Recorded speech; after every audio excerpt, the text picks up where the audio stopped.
सम्राट अशोक। आपने सम्राट अशोक का नाम सुना है। अशोक महान। किताबों में लिखा है कि वो एक निर्दयी राजा से बदलकर दयालु धम अशोक बन गए।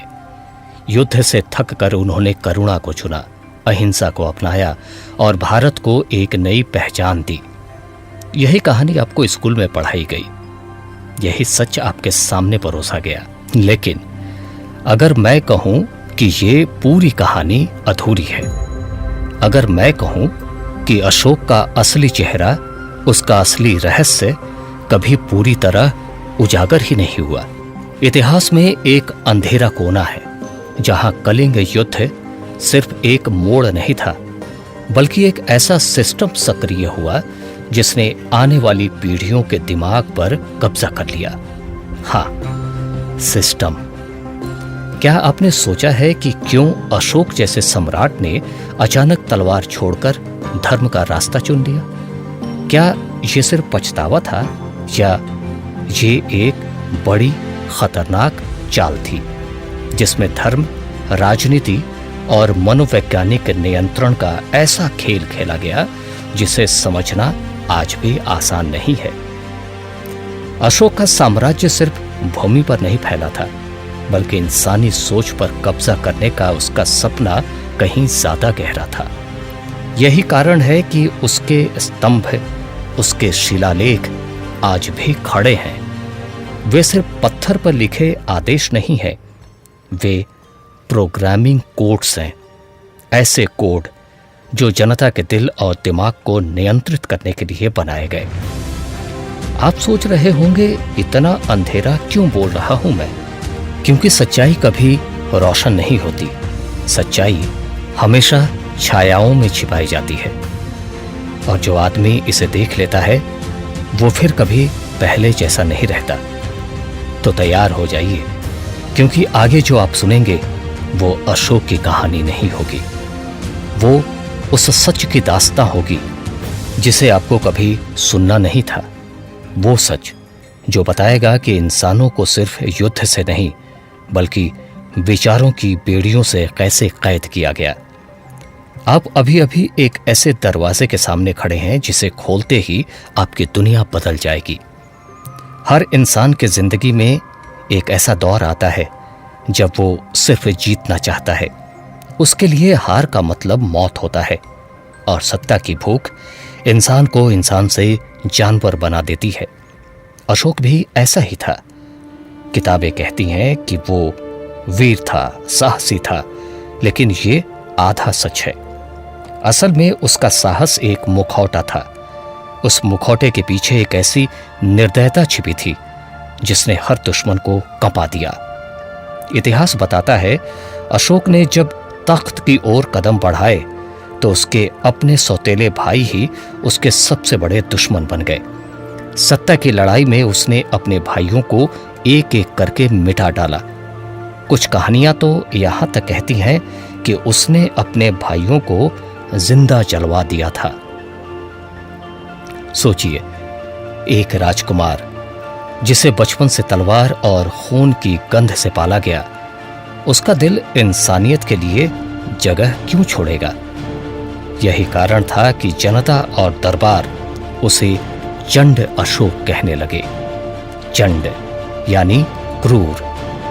लेकिन असली सवाल यह है कि क्या ये उसकी अपनी पसंद थी, या उसे बचपन से ही इस तरह तैयार किया गया था? क्योंकि हर साम्राज्य के पीछे एक अदृश्य शक्ति होती है। सलाहकार, गुरु, पुरोहित, गुप्तचरों का नेटवर्क, ये सब मिलकर एक भविष्य तय करते हैं। क्या अशोक को भी जानबूझकर इस रास्ते पर धकेला गया था ताकि वो सिर्फ एक हथियार बने? एक हथियार जिसे सत्ता की मशीनरी जब चाहे चला सके। आपको ये जानकर झटका लगेगा कि चंड अशोक सिर्फ एक राजा नहीं था, वो एक मनोवैज्ञानिक प्रयोग था। एक ऐसा प्रयोग जिसमें यह साबित किया गया कि अगर बचपन से इंसान के दिमाग में हिंसा का बीज बो दिया जाए तो वो अपनी ही प्रजाति का दुश्मन बन सकता है। और यही अशोक था। अपनी ही नस्ल, अपने ही खून के खिलाफ तलवार उठाने वाला। लेकिन असली खेल अभी बाकी था, क्योंकि जो इंसान अपने परिवार और भाइयों को कुचल सकता है, वो साम्राज्य को भी एक खतरनाक हथियार में बदल सकता है। यहीं से वो रास्ता शुरू हुआ जो सीधा कलिंग की धरती तक गया, जहां इतिहास ने सबसे खूनी अध्याय लिखा। और वहीं एक ऐसा रहस्य जन्म लेने वाला था जिसे सुनकर आप कांप उठेंगे। अशोक ने अपनी विशाल सेना को कलिंग पर उतारा। हाथियों की गर्जना, तलवारों की चमक और तीरों की बारिश, हर तरफ मौत ही मौत। इतिहास कहता है इस युद्ध में लाखों लोग मारे गए, लेकिन ये सिर्फ मौत नहीं थी, ये मानव सभ्यता की सबसे गहरी प्रोग्रामिंग थी। सोचिए, जब एक राजा लाखों निर्दोषों को मारता हुआ देखता है तो उसका दिल क्यों पिघलता है? क्यों वो अचानक करुणा की भाषा बोलने लगता है? क्या ये सचमुच उसका पछतावा था, या फिर यह सब पहले से तय था, एक स्क्रिप्ट की तरह? क्योंकि याद रखिए, सत्ता कभी संयोग से नहीं बदलती।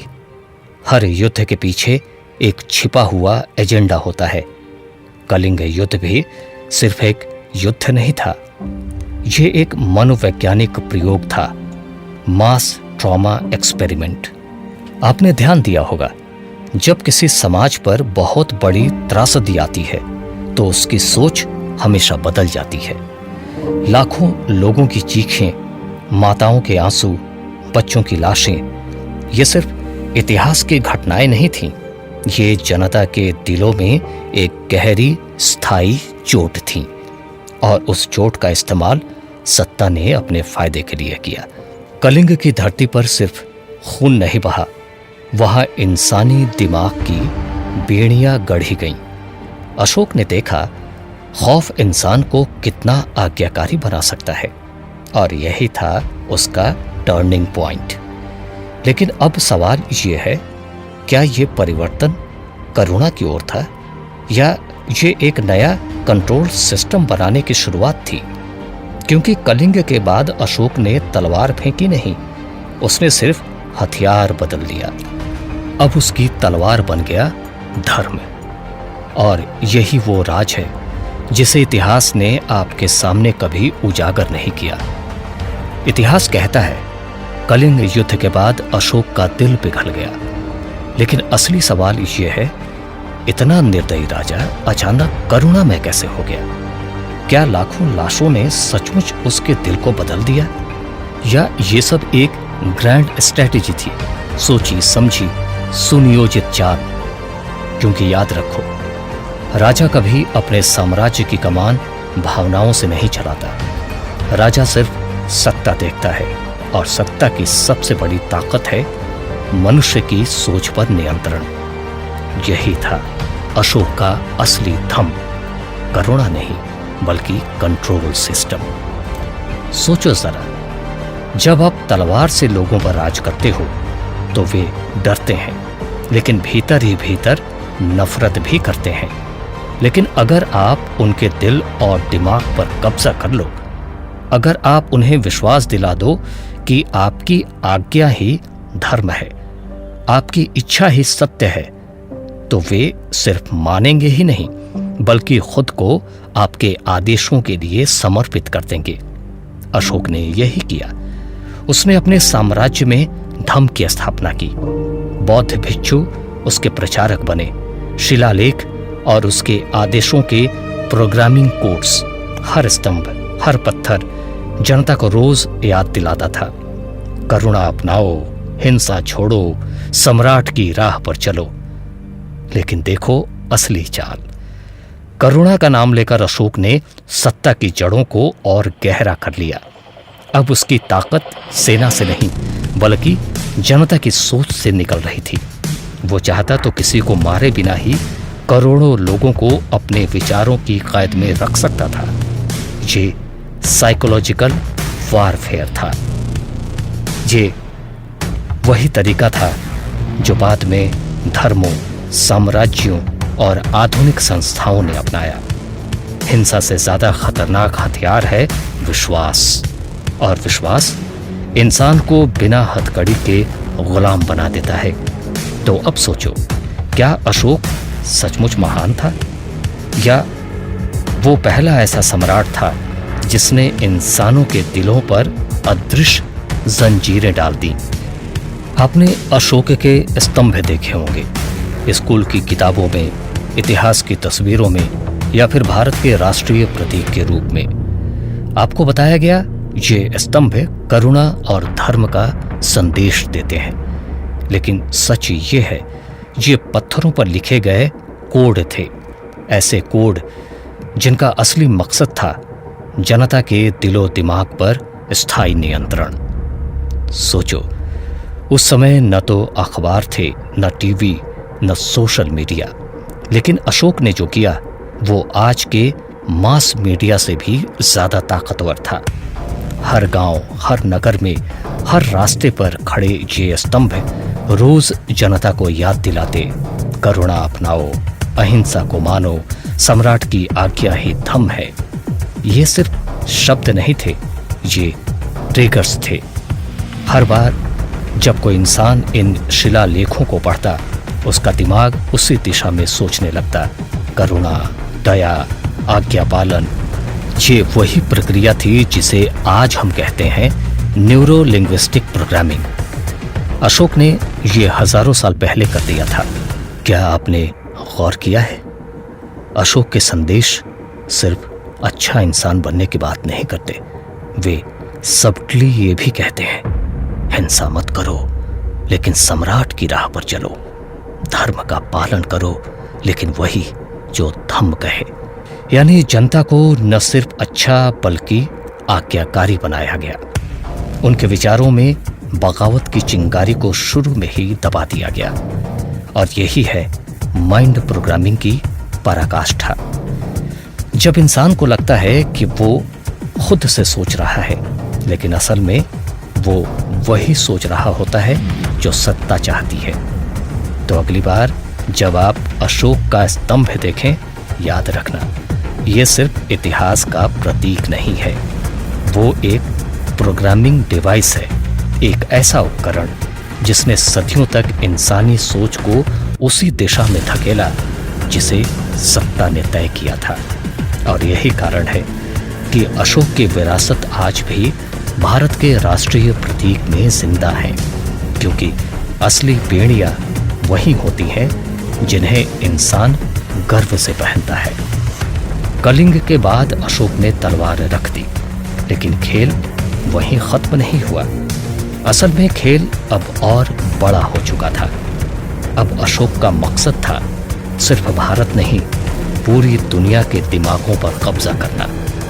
सोचो, एक राजा जिसने अपनी प्रजा पर मानसिक नियंत्रण स्थापित कर लिया हो, क्या वो अपनी ताकत सिर्फ एक देश तक सीमित रखेगा? नहीं, उसकी नजरें हमेशा बाहर होंगी। यही कारण था कि अशोक ने अपने भिक्षुओं को मिशन पर भेजा, लेकिन ये साधारण भिक्षु नहीं थे, ये साइकोलॉजिकल एजेंट्स थे। महेंद्र और संघमित्रा, उसके अपने पुत्र और पुत्री को श्रीलंका भेजा गया, और वहां से एक नया जाल बुना गया, करुणा, अहिंसा और धर्म का, जो धीरे धीरे पूरी सभ्यता की सोच पर हावी होने लगा। ये सिर्फ धर्म का प्रचार नहीं था, ये था सॉफ्ट पावर का सबसे पहला प्रयोग, जहां सैनिकों की जगह भिक्षु गए, जहां तलवार की जगह मंत्र गए, जहां आग की जगह शब्दों ने दिमागों में बैठ बनाई।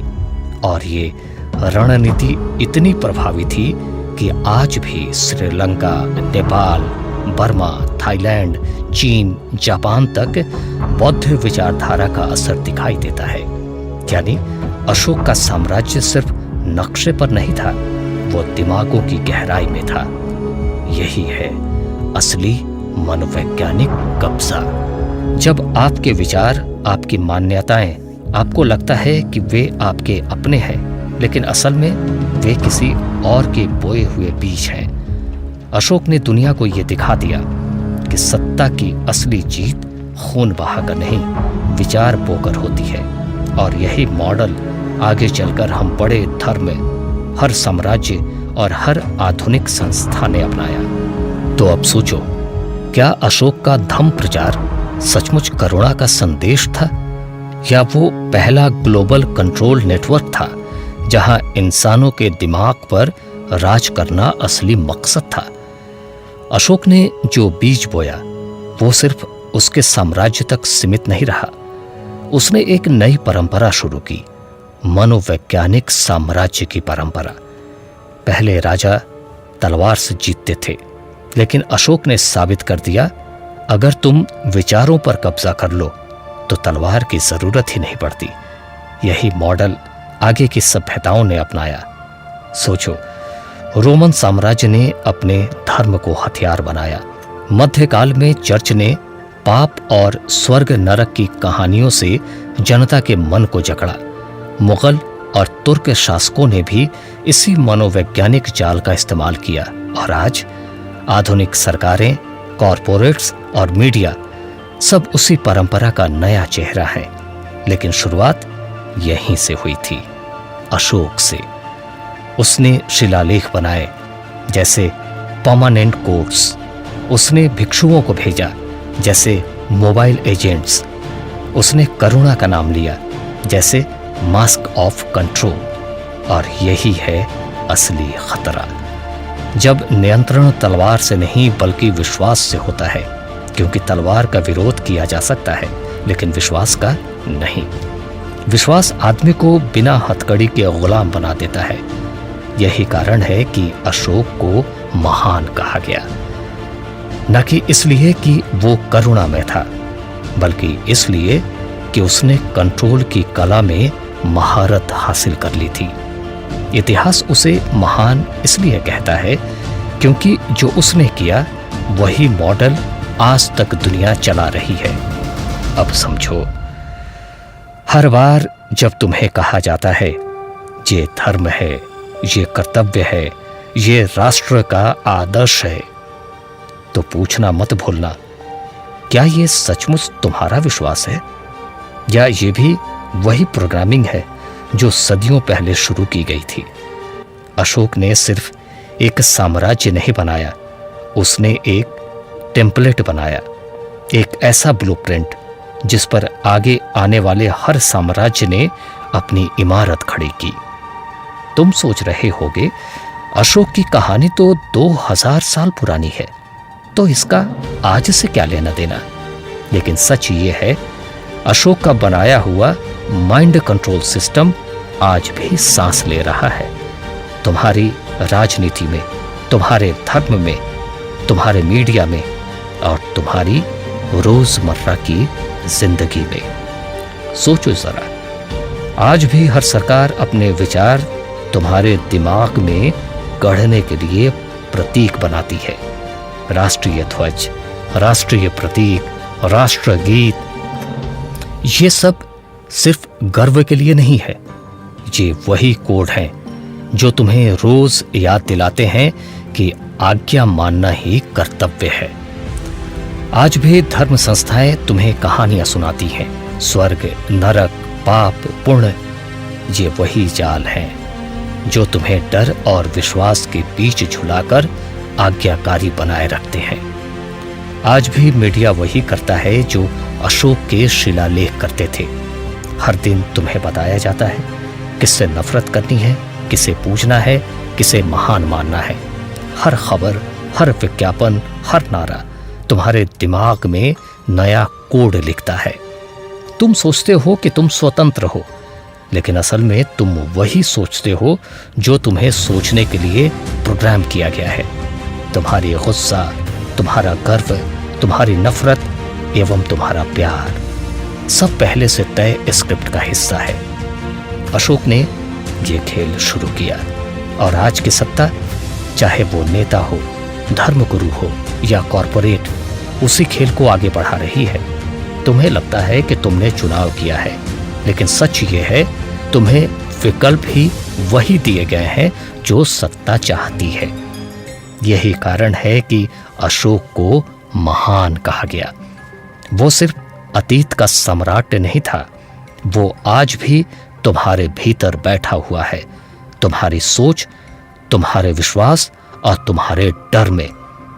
अब सवाल है, क्या तुम ये शोर पहचानते हो, या अब भी तुम्हें लगता है कि ये तुम्हारा अपना सच है?